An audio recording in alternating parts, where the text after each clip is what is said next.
Hi, I'm Awfulness Games, and the current state of gaming has brought me back from the dead.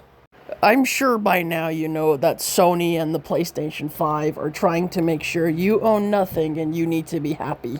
DRM management's getting rid of physical media and going digital only next generation is not enough for them because they also said in 3 years, if you do not respond, all the digital games that you paid for are going to be removed from your account. So essentially, PlayStation has made themselves to where they are allowed to take away your shit at any given time, and it could be for no reason, too.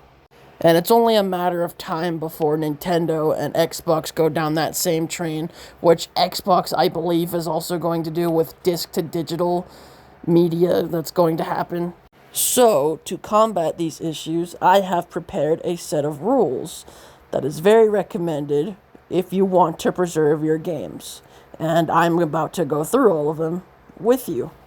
Let me clarify that this is merely an opinion. This is merely a recommendation. You do not have to go through with this. I know there's people who don't give a shit whether or not their games are physical and digital, but I'm starting to, so I'm going to talk about it. Rule number 1. Avoid getting digital games on your consoles or PC. The obvious exceptions are indie games, digital-only titles, or free-to-play. So yes, you free-to-play lovers, Fortnite is safe, for now.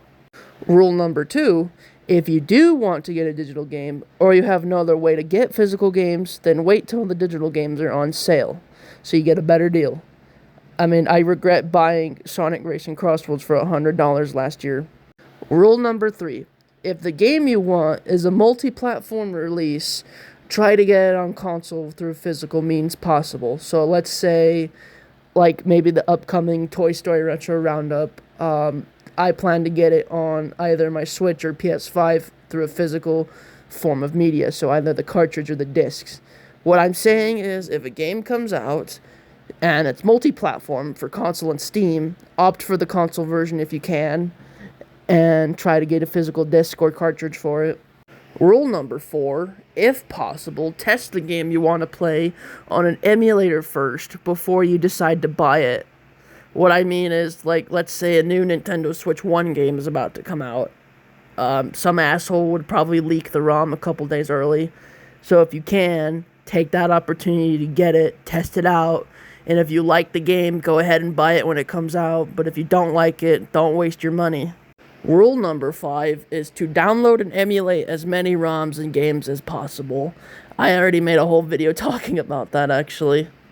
Rule number 6, do not refund or sell any of your physical media just because you don't like it. Okay, we've all been there. We bought a game, we played it, we hate it, but considering in today's times, it's better to just keep it anyways. It's not worth it to refund it because what if one day the game gets delisted, all of a sudden you have very good memories of it. It's pretty rare, but could happen. I'm just saying keep it. These next few rules are going to go to people primarily who use consoles. So PC users, you don't have to follow this one.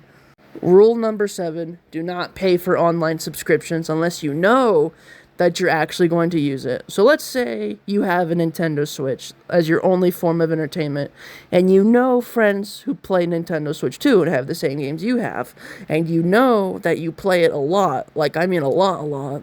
If that's the case, Godspeed, go for it. Buy the online subscription, play with your friends, I don't mind it at all. But if possible, try to get the cheapest option. So for Switch and Switch 2, not getting the expansion pack is the cheapest, so it's like $20 a year.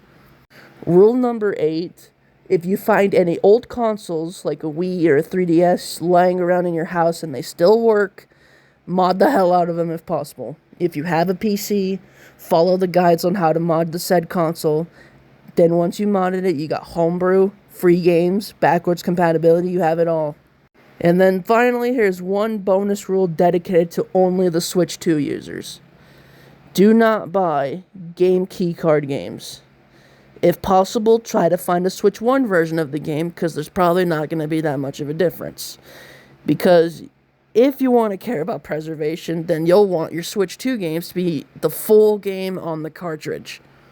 But anyways, this is just what I have set up, like a little strategy. You don't have to follow it, but if you do follow it, good. I'm glad I could help out in preserving your history of gaming.